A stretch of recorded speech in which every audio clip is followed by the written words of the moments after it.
From the CyberHub bunker and studio, you're tuning in to the CyberHub Podcast. And now for your host and CISO, James Azar. Good morning, security gang. Happy Monday, and I hope everyone had a good, relaxing, long Thanksgiving weekend. It appears, based on a lot of the research we've done, there were no major security events, meaning some folks got to actually enjoy the much needed holiday. Now, that's not ignoring that the course of this holiday, when I was in banking, Thanksgiving was Thursday until about 6 p.m.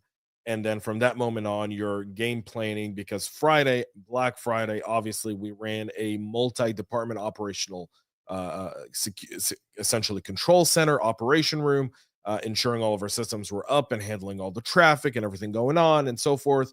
From a fraud perspective, from a processing perspective, and so much more. This year, I didn't, my second year of not having to do this. So by all means, I really enjoyed the holiday. But thank you all for tuning in this morning. For everyone that had to do this, we really, really appreciate it. So let's go ahead and get the ball rolling here. Apologize about that. Something there in the screen kind of went off. Let's get into our stories. But before we do that, join me for a coffee cup cheers. Coffee cup cheers, y'all.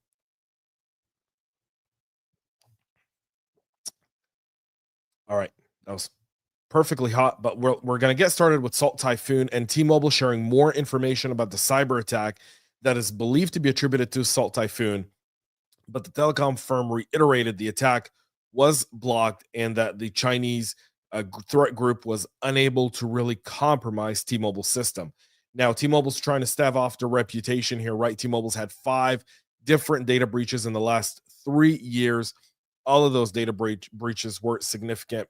So T-Mobile here trying to get ahead of the claim using their chief security officer, Jeff Simon, on Wednesday of last week, sharing additional information in the attempt to clear up what the company described as misleading reports. So many reports claimed that those bad actors gained access to some customer information over an extended period of time, whether it be phone calls, text messages, or other sensitive information, particularly from government officials. That was not the case at T-Mobile. According to Jeff, T-Mobile detected attempts to infiltrate its systems within the last few weeks, but claimed its defenses managed to protect sensitive customer information and prevented any service disruptions. They claim that they see no evidence that bad actors had access to any sensitive customer information. They say the attack against the telecom firm originated from a wireline provider's network connected to T-Mobile's own network. The connection of this provider was quickly cut off, and the company says it currently does not see any of these or other attackers in its system. So they're kind of pinpointing the method of attack, which is through a wireline provider network, which is why we saw the names of AT&T and Verizon and all these Salt Typhoon attacks. And again, that goes down to the significance of it, right? So in a statement posted on T-Mobile's website, Simon said the company can't definitively identify the attacker's identity, being Salt Typhoon, but all fingers are pointing then. Now, this story has come to light back in September. We're now in December. There's still been no official statement on the scale of this campaign currently, for one of two reasons, right? Either they're still investigating, or the scale is just so significant and the fallout is so significant that they may want to wait until January to do this, in order for the new administration to kind of handle this on. And we're going to talk about the new administration in just a minute, as well, with kind of some of the decisions and some of the stuff that's being floated around. We're going to address those here on the show. But Uganda's central bank experienced a cybersecurity incident, or a hack, according to the Ugandan Minister of State for Finance, Henry Musazai. He's following media reports claiming that a Southeast Asian hacker group breached the Bank of Uganda and stole as much as $17 million. Now, this wouldn't be the first hack on a central bank. Bangladesh had that, and it was 10 times greater. I think it was like $180 million that the North Korean allegedly siphoned off from Bangladesh. Here, the kind of numbers around $17 million. They've acknowledged that the Bank of Uganda had suffered an incident. They've not confirmed what funds were stolen. At least the government hasn't said so yet. It's true, but there's no extent of what's happening. They're currently not saying how or who hacked it as of yet. So this is still very, very early on, but it is significant. So again, Uganda, Bangladesh, third world countries by all major, beliefs. If you look at their economy, $17 million is a lot of money. For Bangladesh, 180 some odd million was a whole lot of money, right? So central banks, again, we're starting to see kind of this move to financially motivated attackers to getting that money. And a lot of times this is led by nation states that are under sanctions, right? And one thing to keep in mind, I was reading this morning that China, for their end, have an entire task force looking at potential sanctions that could come from the West in the event they make a move on Taiwan, and what those implications would be on China and the rest of the world, and kind of what they believe to be the moves that the West would make should China make a move on Taiwan. So again, these central banks, they become significant in that game, because essentially countries are looking at these central banks, and hackers are looking at these central banks as easy preying targets for now. International Game Technology, which is a large manufacturer in the gaming industry, it's a UK-based company that makes slot machines and gambling technologies for lottery and sports betting operation, are experiencing what they said in a security filing, a significant cyber incident. They have not described the nature of the attack or the extent of the disruption, but they are saying that they are experiencing some sort of event, and they've taken a lot of their systems offline as of November 17th. They've kept some operations in place to maintain business continuity and try to mitigate disruption. The cyber attack on a major, on a major gambling technology vendors followed a period of heightened malicious activity targeting casinos and their vendors. And again, casinos, cash game. There's a very, very quick turnaround to a casino. What does that mean? It means that if you disrupt them, there's a dollar amount per hour that you're disrupting. So they're more likely to want to pay you and more likely to want to resolve it, because they see that money coming, and most of the time insurance won't cover it, won't cover all of it, right? The business disruption doesn't cover if you do 100 million a day, just as an example. Not that they do, but if you do 10 million a day and you're down for a week, right? Do the math. I mean, there's that. So MGM Caesars were all victims of these types of attacks. Now they're going after these companies. International Game Technology has a $43 million net income on $587 million in revenue. They're headquartered in London, and they trade on the New York Stock Exchange. The company approximately has 10,500 employees. They span in 100 countries and multiple productions and operating offices in the US, including one in Las Vegas. So we'll see what kind of impact that'll have. Obviously, a very, very busy shopping weekend, although from the reports I've seen, not as busy as previous times. Obviously, the economy is still impacting a lot of shoppers. However, cyber criminals are still looking for ways to take advantage of what I like to call the mom and pop e-commerce site. So they were targeting Magento e-commerce website with a new cart skimming malware that can dynamically lift payment details from checkout pages of online transactions. The attack was discovered by researchers from web security firm Security. Comes as online retailers and shoppers are priming for Black Friday. Security analyst Weston Henry discovered the attack in the form of a malicious JavaScript injection, which has multiple variants and targets sites built on the popular e-commerce platform in two different ways, according to a blog published on November 26th. One way they create is a fake credit card form to steal credit card details. The other is extracting the data directly from the payment fields as they're being put in. Magento-based websites are frequent target for cyber criminals. They use widespread usage for e-commerce and valuable customer data they handle, including payment data as well. So they're targeting victims at the checkout time. And here's a few tips for all of you out there, especially something I would share with friends and family. Only use credit cards when you're shopping at these websites. One, never use your debit cards. If you can avoid it, some banks will issue you for the holiday season a temporary online card that you can use for specific transactions, right? And you could say, all right, I want to put $200 on it. I want to put $500 on it. I want to put whatever. Use it online and be done with it. Not a bad idea, given the fact that this is the season where I can tell you we see a whole lot of this type of threat activity. It's not a bad thing to do to take that extra step of precaution. Additionally, credit cards. Do not use debit cards. Do not use debit cards. All right. We're going to move on to the Wall Street Journal here with an article about does the U.S. need a cyber force? And so there's a whole movement in DC right now around Cyberforce, and I'll explain.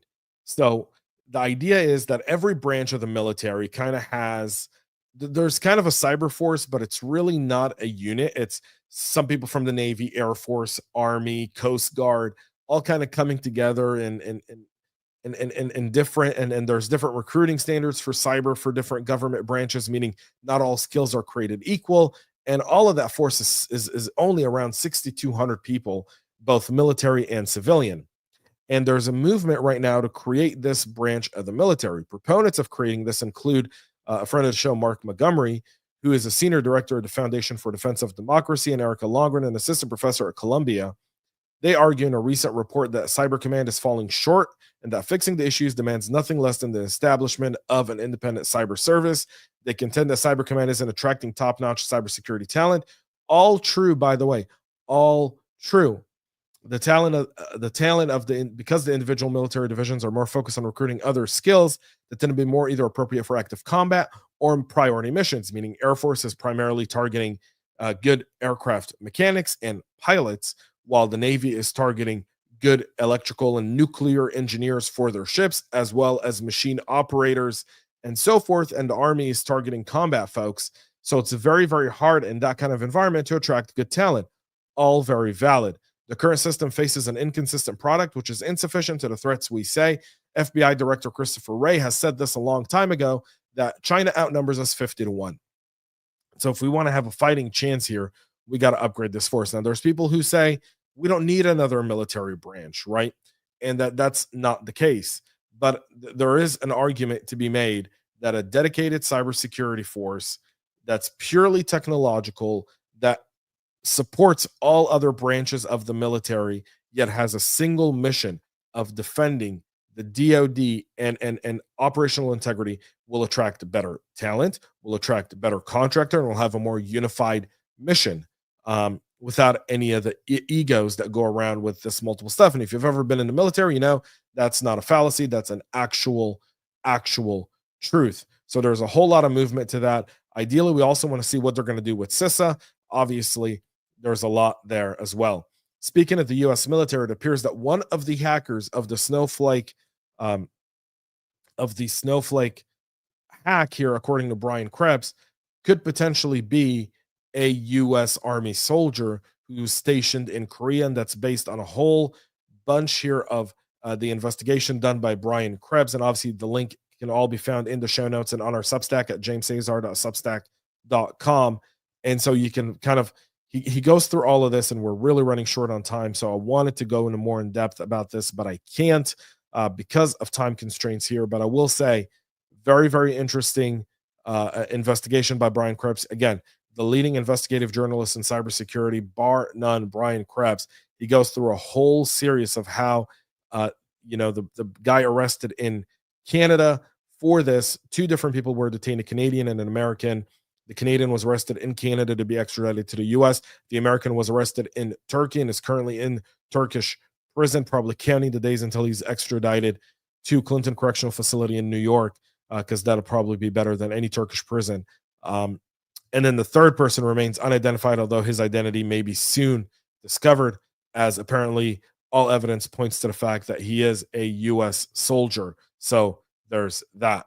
CrowdStrike held on to customers and avoided significant customer loss even after the Falcon outage over the summer, according to the third Q3 fiscal call by CEO George Kurtz.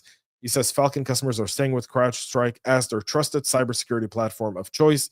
Our Q3 gross retention rate was over 97%, down less than half a percentage point. And again, it's very, very hard to change your EDR, XDR, MDR provider. That's no small lift. And so obviously, CrowdStrike did what they needed to do, but overall, they are showing strong reporting there. Microsoft, for their end, informed customers last week of vulnerabilities that affect the cloud, AI, and other services have been patched, including a flaw that was being exploited in attacks. They patched vulnerabilities in Azure, Copilot Studio, and its partner network website, one security hole in each, but customers don't need to take action. CVEs, identifiers, and advisories were published just for transparency in the partner network, specifically the partner.microsoft domain. Microsoft addressed CVE 2024-49035 a high-severity improper access control vulnerability that allowed an unauthenticated attacker to elevate privileges over the network. That's also been taken care of. A critical severity issue addressed this week is CVE 2024-49038. That's a cross-site scripting vulnerability in the Copilot Studio that uses Gen AI to enable customers to customize their Copilot. And the Azure vulnerability was CVE 2024-49052, a missing authentication issue that it's affecting a critical function in Azure Policy Watch that allowed an attacker to elevate privileges over a network. A Bulgarian pled guilty to spying for Russia using advanced technology. 2 Bulgarian nationals have pled guilty in the UK for being part of a spy ring run by a Russian agent in the UK. The defendants used hundreds of devices, including drones, jammers, and hidden bugs to target individuals and locations of interest to Moscow, according to prosecutors. The 2 suspects, Orelin Rosayev and Bazar Dazamabov, admitted in court that conducting surveillance across Europe over a 3-year period started in 2020. 3 other alleged accomplices, Katerina Ivanova, Vanya Gabarova, and Timur Ivanchev, denied the allegations. Their trial is expected to continue until February. The group reportedly spied on U.S. military base in Germany, where Ukrainian forces were believed to be training. They also surveilled descendants of journalists critical of Russia, including Bulgarian national Christo Grozayev, who worked for the investigative group Bellingcat. So, all in all, these guys are now facing prison time. And Russian authorities have reportedly arrested Michael Pavlov Matayev, a 32-year-old man from Russia who's wanted by the U.S. for his alleged role in ransomware attacks. Now, he's been arrested. There's no word on whether or not he'll be extradited. He was added to the FBI's most wanted list back in May 2023. This may be a bargaining chip that Russia is looking to carry on as part of its negotiations for a ceasefire in the Ukraine. If you understand how Russians play, they'll they'll get a whole bunch of kind of cards in play, as Putin's kind of indicated he's waiting for Trump to come into play as president in order to negotiate everything in the Ukraine. And it's all kind of going to come together, right? It's not just the Ukraine and Russia. It's also cyber and people that are wanted in Russia for crimes that they've committed and so forth. And all of these are just bargaining chips. The Russians aren't all of a sudden, going like, we're going to stop all cyber criminals. He either stopped paying protection, he's not as productive, or he's a high-end value chip that Russia wants to be able to use as part of its negotiations with the U.S. and with Ukraine over kind of a off-ramp that Russia will be given. Either way, that's why this is happening. That's it for our show this morning. We'll be back tomorrow, 9 a.m. Eastern, live with all the latest and greatest. Until then, thank you all for tuning in. Have a great rest of your week, and most importantly, stay cyber safe. We love feedback, so make sure to connect with us on social media and subscribe to our podcast on your favorite podcast listening platform.